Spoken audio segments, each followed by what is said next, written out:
Sir क्या कौन का ऐतिहासिक गेर होली के दुल्हनी का दिन है, उस दिन निकलती है, क्या विशेषता है, कितने वर्षों से ये गेर निकल रही है? हमारी समाज की गेर कम से कम 70 साल तो मेरे को होगी देखते हुए। और माली समाज की एकता को देखते हुए हमारी गेर जो है और 7 कौमों के अंदर वहाँ देखने के लिए 8 गाँव बास में इकट्ठी होती है और वहाँ जाकर के सब समाज के आदमी लोग आते हैं और सब अलग अलग बासों से अलग अलग संग और अलग अलग सांग सब निकलते हैं। और हमारी 11 बास की गेर कम से कम 10 साल से एक बार फर्स्ट आई थी और बाकी की सब एक एक बार की फर्स्ट आती रहती है। जैसे कंपटीशन होता है वैसे ही गेर फर्स्ट आती रहती है। माली समाज क्या एक संगठन तो समाज को देखने के लिए मिलता है, दूसरे समाज को देखने के लिए मिलता है और डीडवाना शहर को माली समाज की गेर को देखने के इच्छुक रहते हैं। 8 गाँव बास में 6 बजे गेर पहुंचती है, वहाँ सब बासों में ऊपर पूरी छतें भरी जाती है और नीचे भी बहुत सी चीज़ें मतलब देखने के लिए लोग आते हैं। किस तरह के स्वांग रचते हैं गेर में? गेर के अंदर धार्मिक प्रवृत्ति के भी सांग रहते हैं और कुछ मतलब ऐसे हैं कि जो मतलब जो दूसरे तरह के सांग रहते हैं, लेकिन ज़्यादातर धार्मिक और होलियाँ गाते रहते हैं, अच्छे संगीत बोलते रहते हैं। 8 गाँव बास के अंदर जाकर के सब गेरें इकट्ठी होकर के और 12 बासों में सब जाती है। जैसे इस गेर में सबसे ज़्यादा विशेषता इस बात की है कि इसमें माली समाज की एकता प्रदर्शित होती है। पूरे समाज में, पूरे डीडवाना में माली समाज की एक संगठित रूप से गेर निकलती है, जिसमें एक मोहल्ले की गेर में पूरे बड़े से लेके उस मोहल्ले के जो सबसे बड़े व्यक्ति होते हैं और सबसे छोटे व्यक्ति सब शामिल होते हैं। और इसमें मुख्यतः धार्मिक प्रवृत्तियों से संबंधित स्वांग बनते हैं, जिसमें रामायण से संबंधित होते हैं। और जो भी नए जनरेशन के भी जो स्वांग बन रहे हैं उनमें जैसे होता है कि जैसे कोई सामाजिक जागरूकता से संबंधित स्वांग हुए, जैसे कोरोना की रोकथाम से संबंधित स्वांग हुए, इस तरह के सामाजिक ये सारी चीज़ें उनमें मिक्स अप रहती है सब। आपका नाम?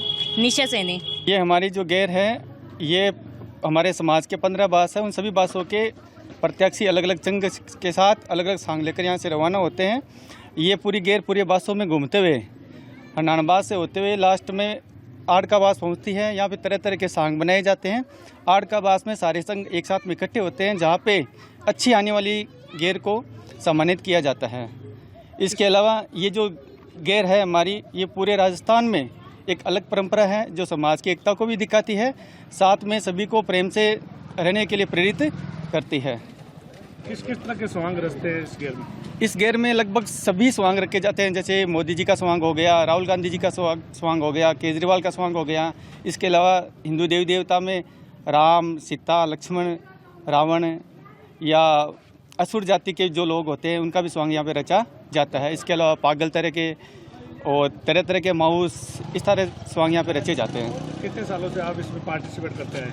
ये हमारे पूर्वजों के द्वारा चलाई जा रही है, तो हमने तो इसे जन्म से ऐसे ही देखा है, तो ये 40-50 साल से ऐसी चल रही है। इस गेर को कई साल हो गए हैं, हमारे पूर्वजों से निकलती आ रही है गेर से।